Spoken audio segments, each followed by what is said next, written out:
어촌 지역 학생들 또한 고교 학점제에서 소외되기 쉬운 교육 환경에 놓여 있습니다. 강원도에 있는 한 고등학교를 찾았습니다. 한 학년이 평균 50명 정도 되는 작은 학교입니다. 저는 처음에 고교 학점제 취지를 들었을 때는 되게 좋았어요. 이게 혁신으로 이어질 수 있겠다는 생각이 들었습니다. 고교 학점제의 취지에 공감한 교사들은 학생들의 선택권을 보장해주기 위해 다양한 과목을 개설해 왔습니다. 교원 수는 정해져 있는데 그 안에서 수업을 짜다 보니 업무가 과중해졌다고 말합니다. 고교 학점제를 시행하기 전에는 선생님께서 몇 과목을 맡으셨을까요? 통상 이제 2과목 정도 이렇게 맡았었죠. 2과목. 많아야 3과목인데 이제 기본적으로 제가 지금 현재 4과목 맡고 있는데 이 4과목도 조정을 해서 4과목을 맡게 된 거고요. 원래 이제 학생들이 선택한 거로만 따지자면 5과목 이상이 원래 나왔을 수 있죠. 과목별로 수업을 준비하고 지필고사부터 수행평가 관리까지 업무량은 폭증했습니다. 게다가 이런 여건에서는 수업이 부실해지기 쉽습니다. 끊임없이 그냥 마른 걸레를 쥐어짜서 이거를 운영하는 데는 저는 결국은 임계점이 올 것 같아요. 과목이나 이런 것들은 대량으로 늘어나는 반면 그걸 담당할 교사는 부족하거나 아니면 저희 학교처럼 아예 없어지거나 이렇게 되는 것들이 이제 문제점이고요. 교원 수는 1인당 학생 수를 기준으로 산정되는데 이에 따라 이 학교의 교사가 매년 1명 정도 감원되고 있다고 합니다.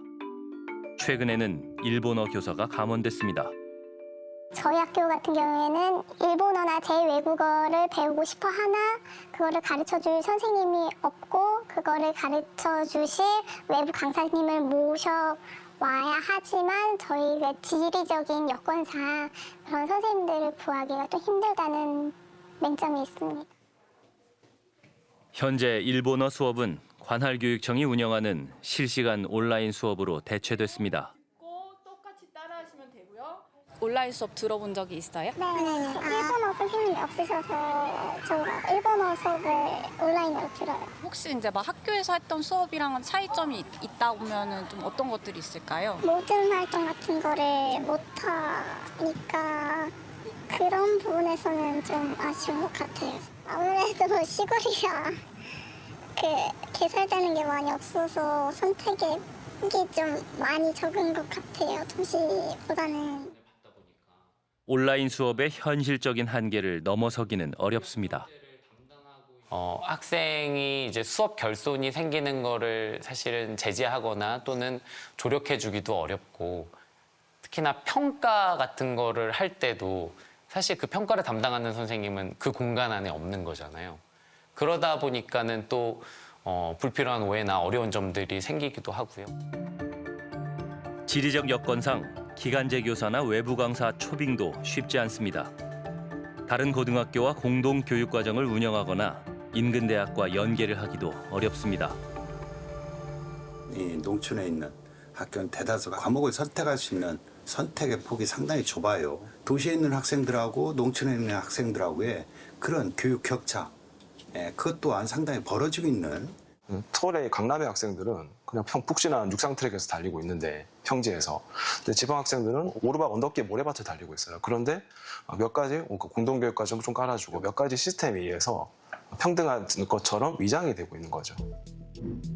전국 시도교육감협의회와 한국교원대학교가 실시한 연구에 따르면 고교 학점제가 제대로 운영되기 위해서는 당장 교사가 늘어야 합니다. 하지만 현실은 오히려 줄어들고 있습니다. 제가 이제 교육부에 계속 요청을 했어요. 교사 수를 늘려라 요청을 했거든요. 근데 진짜 교육부는 뭐라고 이야기를 하냐면요. 기획재정부에서 예산을 딱 잘라서 준다. 그리고 아무리 요청을 해도 더 주지 않는다. 그래서 결국은 본인들의 책임을 기획재정부로 이렇게 돌리거든요. 교사 수급 문제에 대한 교육부의 입장은 뭘까?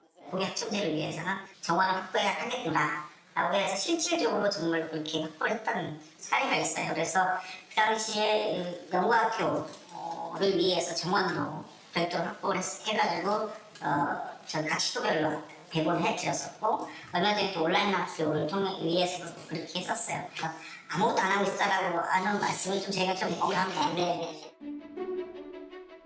5년간 고교 학점제를 시범 운영해온 인천의 초은고등학교.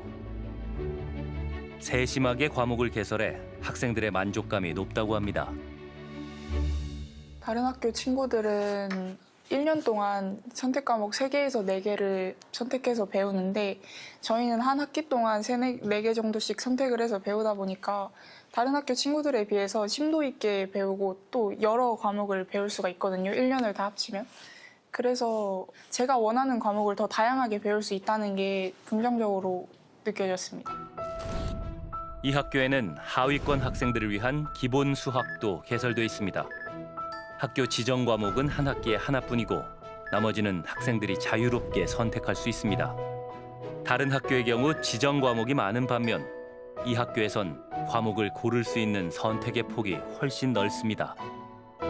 고교 학점제의 취지에 맞게 가자라는 결정을 했고요. 그에 따라서 학생 선택권을 최대한 보장을 하려고 노력을 했고 그에 따라서 생기는 문제점들이 있었지만 극복해 가고 있는 과정이다라고 보시면 될 것 같아요. 과목 선택으로 학생들에게 수업이 없는 시간이 생기는데 이 시간을 알차게 보낼 수 있게끔 공간을 새롭게 조성하고 교사들도 여러 프로그램을 운영 중입니다. 이거는 올해 처음 시행하면서 올해 처음 제도를 만들다 보니 학교 현장은 너무나도 힘들고 그리고 경우의 수가 너무 많습니다. 무조건 어떤 선생님들의 강요나 희생을 요청해서는 안 된다는 생각은 듭니다. 제도적 보완이 필요합니다. 학교는 제도적 변화 없이 개별 학교와 교사들이 최선의 노력을 하는 것만으로는 한계가 있다고 말합니다. 지금 대한민국 교육은 사람으로 치면은 몸 전체가 암세포고 몸 전체가 암덩어리예요. 이 죽어가는 썩어 있는 교육에서 고교 학점제만 달랑 해가지고는 절대로 이 생명이 살아날 수가 없는 것이죠. 그래서 이 생명을 살릴 수 있는 전체 설계도를 만들고 전체 비전 속에서 이 고교 학점제를 담아내야지 성공할 수 있다고 생각합니다. 이재명 대통령 취임 1주년 정도 되는 시점에 이재명 판 교육개혁 조치가 발표돼야 될 거라고 봅니다. 이제 총체적이고 근본적인 변화가 필요합니다. 아이들이 학교를 많이 떠나가지 않도록 조금 더 늦게라도 기회를 잡을 수 있도록 할 수 있는 현실적인 방안들을 고민을 해주셨으면 좋겠어요. 학생들이 원하는 것들은 제공해주고 싶어 하는 게 기본적으로 학교에 있는 선생님들의 마음인 것 같아요. 교사의 일이 많아졌어. 그래도 학생들에게 도움이 되면 저희는 하거든요. 어떤 교육 제도가 우리 학생들을 살릴 수 있을지를 진지하게 좀 고민을 해서 이런 판단의 가치 판단을 교육 공동체가 같이 생각을 해봤으면 좋겠습니다.